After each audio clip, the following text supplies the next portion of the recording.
शास्त्रों में आया, हे धर्म मां पालिया, हे धर्म मेरा पालन करो। धर्म ही मेरा पालन करता है। हम कहते हैं कि हम धर्म का पालन करते हैं। तुम क्या धर्म का पालन करोगे? तुम क्या धर्म का पालन करोगे? धर्म ही तुम्हारा पालन करता है और धर्म पालन कर रहा है, इसलिए तुम हो। और धर्म पालन करना बंद कर दे तो हमारा अस्तित्व समाप्त हो जाए। जब तक व्यक्ति धर्म की शरण में रहता है तब तक धर्म उसका पालन करता रहता है, और जैसे ही धर्म की शरण से हट जाता है तो धर्म का उसका पालन करना बंद कर देता है। जब तक हम माँ की गोद में रहते थे तो माँ हमारा ध्यान रखती है, तो माँ की गोद से बाहर घूम रहे हो तो माँ कैसे ध्यान रखेगी? बंधु, आज हमारा जीवन जितना सुरक्षित है वह धर्म के मार्ग पर चलने से है।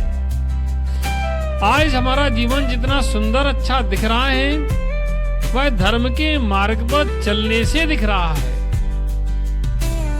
इसलिए हमें धर्म के मार्ग पर चलना चाहिए। धर्म के मार्ग पर चलने कर ही जीवन हमारा अच्छा और सुंदर बन सकता है। जो व्यक्ति धर्म के मार्ग पर नहीं चलता है और फिर भी उसका जीवन आज सुंदर दिख रहा है तो इसमें कोई आश्चर्य नहीं, कोई आश्चर्य नहीं है, क्योंकि उसने पूर्व में कभी धर्म का पालन किया था। उसने पूर्व में धर्म का पालन किया था, धर्म की शरण ग्रहण की थी। उस धर्म को ग्रहण करने से, धर्म की शरण ग्रहण करने से आज उसका धर्म पालन कर रहा है। आज उसके बाद ठीक ठाक व्यवस्था है। जब तक हम धर्म के पास रहेंगे तब तक सारी व्यवस्थाएं ठीक रहेंगी, और धर्म से दूर होंगे तो सारी व्यवस्थाएं बिगड़ जाएंगी। प्यारे बंधुओं, एक दृष्टांत मिलता है। एक बार एक व्यक्ति भगवान की पूजा करने जाते थे, रोज पूजा करते थे। प्रतिदिन जाकर के भगवान की आराधना करना उनका एक कर्म था। सुबह सबसे पहले उठना और भगवान की आराधना करना। भगवान की आराधना चलती थी, चल रही थी, चलती रही।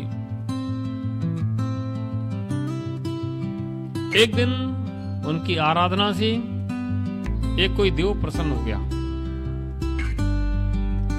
वह आया उनके पास और कहने लगा कि देखो, तुमने भगवान की बहुत भक्ति की है, मैं तुम्हें कुछ देना चाहता हूं, बताओ क्या तुम्हें दूं? आज तुम्हें मुंह मांगा वरदान दूंगा। उसने कहा मुझे कुछ नहीं चाहिए, मैं सब ठीक हूं, मुझे कुछ नहीं चाहिए। गरीब था, ज्यादा संपन्न नहीं था, चना बैठ करके काम चलाता था, चना जुरग्राम बेचकर काम चलाता था, गरीब था। भाई देव कहता बताओ क्या चाहिए? आज तुम्हें मुंह मांगा मैं दूंगा, मुंह मांगा दूंगा। कि नहीं मुझे कुछ नहीं चाहिए, मुझे कुछ नहीं चाहिए। कि नहीं कुछ तो मांग लो, आज मुझे देना है। कि नहीं मुझे कुछ नहीं चाहिए। फिर भी वह देव कहता है कि ठीक है, तुम नहीं मांगते फिर भी हम तुम्हें देते हैं। उसने उस वेदी पर, वेदी के आगे जो स्थान होता है उस पर एक लिख दिया। क्या लिख दिया? एक। बोले कि एक हमने लिख दिया है, तुम्हें कुछ चाहिए नहीं, कोई बात नहीं, लेकिन कभी आपत्ति विपत्ति आ जाए, कोई परेशानी आओ, तुमको परेशानी पड़े तो उसके आगे जितने शून्य लगा दोगे उतने रुपए यहां मिल जाएंगे। जितने शून्य लिख दोगे, एक शून्य लगाएंगे तो कितने रुपए हो जाएंगे? 2 लगाएंगे तो, 3 लगाएंगे तो, 4 लगाएंगे तो, अब जोड़ते करते रहना।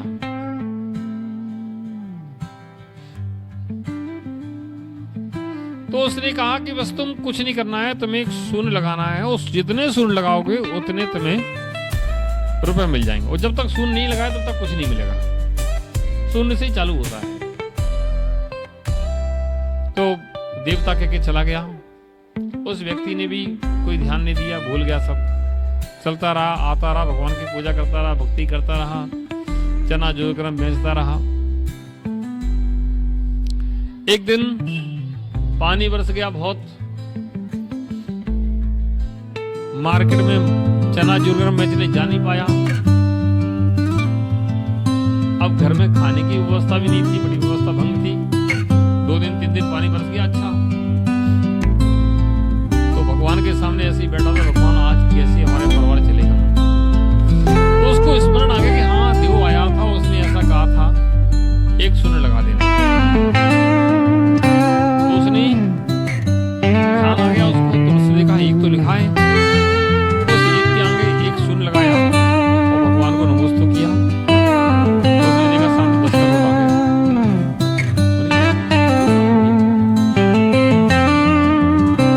बड़ा प्रसन्न, 10 करोड़ उसने उठाया, भगवान को नमस्ते किया, मार्केट गया, कुछ खाना पीने का सामान लिया और लेकर के परिवार में आया और खाना पीना सबको। अगले दिन उसने गया मंदिर में, शून्य लगा था पहले से ही, 10 रुपये तो उसको मिल गए। अब उसे किया, भगवान का पूजन की, नमस्ते किया, 10 रुपये उठाए और दिए।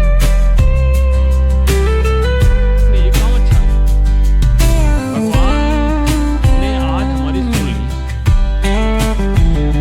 2-4 दिन तो 10 रुपए लेता रहा वो, और 2-4 दिन के बाद उसने कहा एक शून्य और बढ़ाना। अगले दिन उसने एक शून्य और बढ़ाया, तो कितने रुपए मिल गए? 100 मिल गए। और 100 मिल गए तो उसने 100 रुपए के चना जोरगरम जो बेचता था उसके साथ में मछली का जमाना था, 20-20 रुपए में उसका पूरा ठेला बढ़ जाता था। अब उसने 100 रुपए आ गए तो उसने और व्यवस्था तगड़ी की, व्यापार थोड़ा बढ़ाने के लिए थोड़ा बढ़ाया, तो कमाई उसकी बढ़ गई। अब 100 रुपए रोज मिलते थे, 100 रुपए रोज यहां से और कमाई अलग। 100 रुपए रोज यहां से और कमाई। अब बताओ धन बढ़ेगा नहीं बढ़ेगा? बढ़ेगा नहीं बढ़ेगा? अब उसने पैसा जुड़ते गए, इकट्ठे हो गए, 100 रुपए रोज लिया था मंदिर से, और यहाँ भी कमाई बढ़ गई। और व्यापार में और 100 रुपए लेकर रोज लगाता था व्यापार में, तो अब तो उसको व्यापार बहुत बढ़ गया। तो उसने कहा अब छोटी सी दुकान खोलना चाहिए। क्या करना चाहिए? उसने दुकान किराए पे ली और दुकान में माल भरा, तो पैसे कम पड़ रहे थे, तो उसने एक शून्य और बढ़ाया। कितने हो गए? अब 1000 रुपए हो गए। 1000 रुपए लेकर के वह गया, अगले दिन फिर आया, फिर 1000 ले गया। अब 100 मिलते तब कितने मिल लगे? और व्यापार अलग चल रहा था। उसने कहा ये काम बढ़िया है। अब तो प्रतिदिन का 1000 रुपया। अब वह 1000 रुपये लेकर के जाने लगा।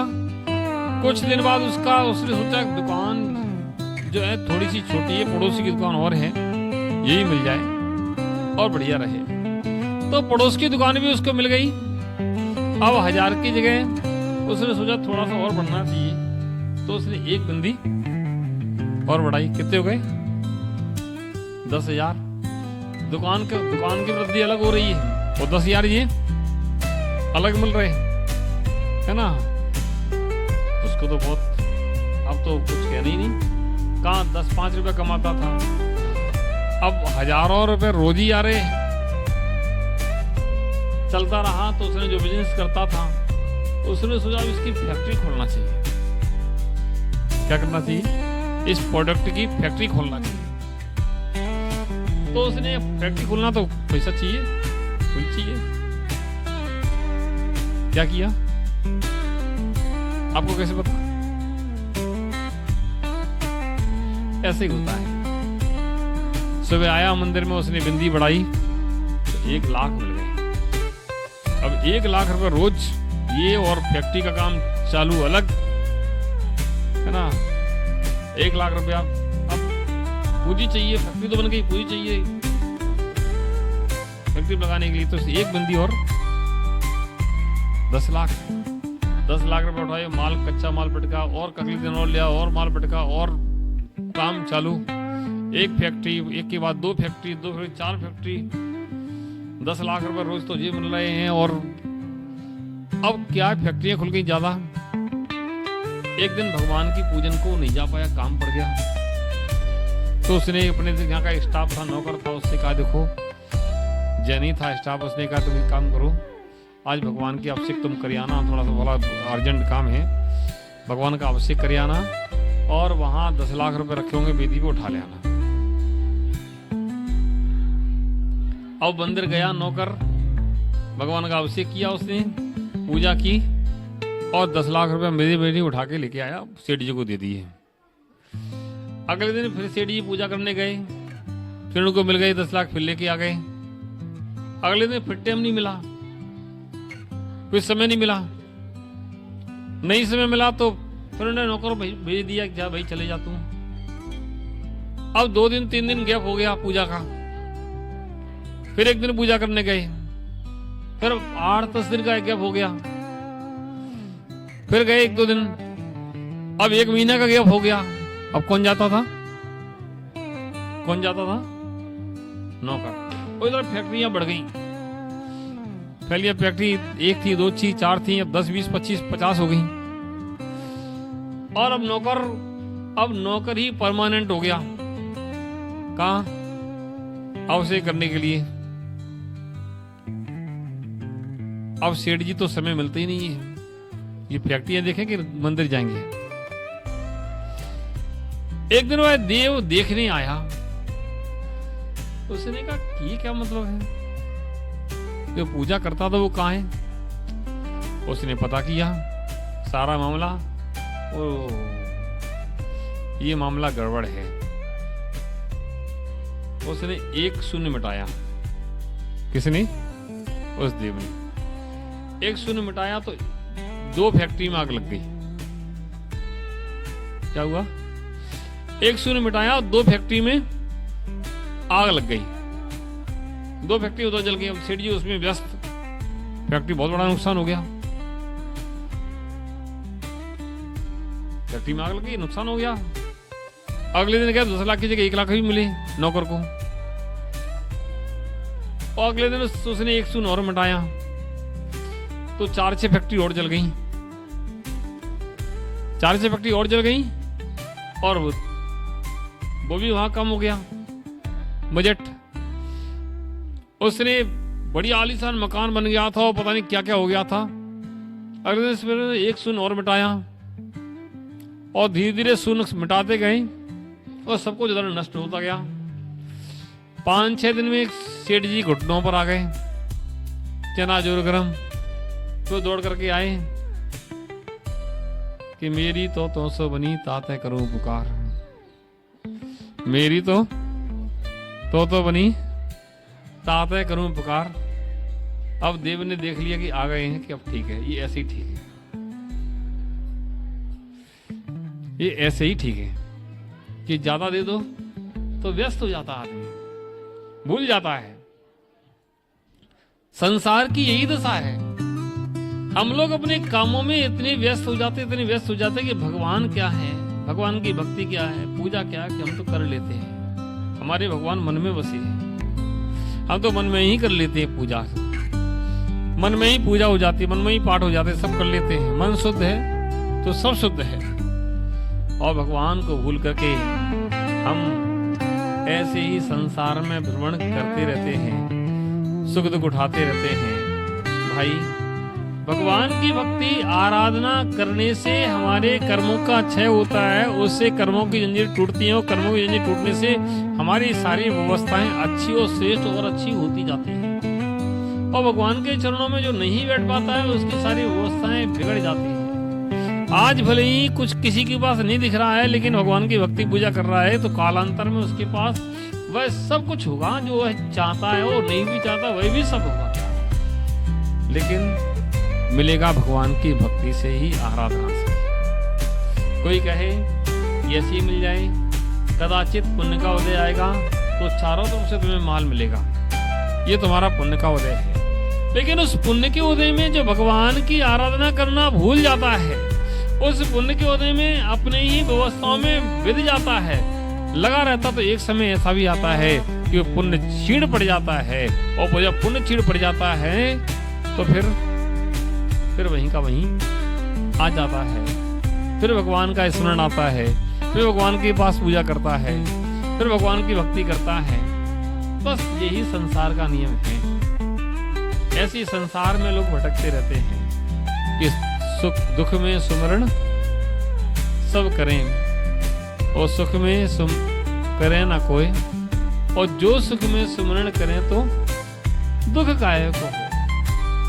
अगर सुख में सुमरण करने लगे दुख क्यों हो। लेकिन जब दुख होता है तभी हमें भगवान की याद आती है। इसलिए हम लोगों को हर समय भगवान जिनेंद्र की आराधना करना चाहिए। भगवान जिनेंद्र की आराधना करने से वह दिन नहीं आता है जिस दिन हमको दुख भोगना पड़े। ऐसे भगवान जिनेंद्र की आराधना हम करते रहते हैं तो हमारे जीवन का सुख और आनंद बढ़ता रहता है। हमारे जीवन में सुख बढ़ेगा, आनंद बढ़ेगा, हमारे जीवन में सब कुछ मिलेगा। और जो भगवान की आराधना नहीं करेंगे तो कुछ भी नहीं मिलेगा। सबके लिए मंगल आशीर्वाद, यही भावना कि आप भगवान की भक्ति आराधना करते रहें। आप लोगों ने इतनी भक्ति की, आराधना की, वास्तव में आपकी भक्ति, आपकी आराधना सराहनीय है, प्रेरणास्पद है कि इतने कम समय में आप लोगों ने भाव बना लिए और खूब भक्ति कर ली और पूरा आनंद लिया। इतना पुण्य कमाया, इसका फल अभी भले ही नहीं दिखा हो, लेकिन कालांतर में इस पुण्य का फल आप लोगों को जरूर मिलेगा। आज वह नहीं दिखता है क्योंकि कुछ चीजें ऐसी होती हैं जो समय आने पर ही दिखती हैं। जैसे बीज जमीन में बोया जाता है तो वह बीज बोने के बाद कल नहीं दिखता है कि बीज है कि नहीं, या इसका फल मिलेगा कि नहीं मिलेगा। लेकिन 2, 4, 8 दिन बाद वह जब बीज का अंकुर फूट जाता है और ऊपर पौधा आ जाता है, तब दिखता कि हाँ कुछ आया है। ऐसे ही हम धर्म करते हैं तो आज ही चाहे कि आज ही फल मिल जाए, नहीं मिलते हैं। अभी तो हमने बीजारोपण किया है, कभी उसका अंकुरारोपण होगा, अंकुर फूटेंगे, फिर वृक्ष बनेगा, उसके बाद उसमें फल लगेंगे, पुष्प लगेंगे, फल लगेंगे, तब वह फल हमें मिलेगा। ऐसे ही हम लोगों को भक्ति करते रहना चाहिए। जैसे बीज बोते रहेंगे तो ये वृक्ष लगते रहेंगे, आज नहीं कल वह वृक्ष फल अपना देना चालू करेंगे। आज यहाँ बोया, कल वहाँ बो, फिर वो बोते रहो, रोज बीजारोपण करते रहोगे तो कालांतर में वे लंबे समय तक हमें फल मिलते रहेंगे। ऐसे में फलों की प्राप्ति करने का भाव करना चाहिए और बीजारोपण करते रहना चाहिए। सबके लिए मंगल आशीर्वाद। आप सब इसी प्रकार से धर्म ध्यान में लगे रहें, सिद्धों की आराधना करते रहें। और देखो बरासो जी के लिए भी आप लोगों ने खूब भाव बनाया नहीं बनाया, तुम्हारा जीवन बहुत उन्नति की ओर आगे बढ़ेगा। देखो ऊपर आचार्य गुरुदेव की प्रतिमा विराजमान है। मैं कहता हूँ जीवन में कभी कोई संकट आए